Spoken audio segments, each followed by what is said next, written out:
ပြည့်နေပြောရရင်ခဏနဲ့သာပြောက်ွယ်နေမယ်အသက်တမလေးပြီးထို့မယ်ဘဝဘဝတွေပြောင်းရည်စီ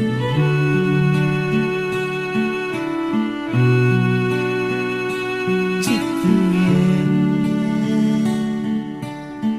ချစ်ခံမိရတို့ရဲ့နေ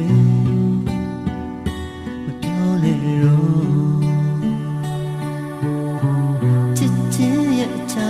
တစ်ဖက်မှာချစ်တွေကစက်တည်နေမယ်ပြုံးစမှာမချစ်သူမင်းပြုံးကိုဖူးတွေ့ရင်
Don't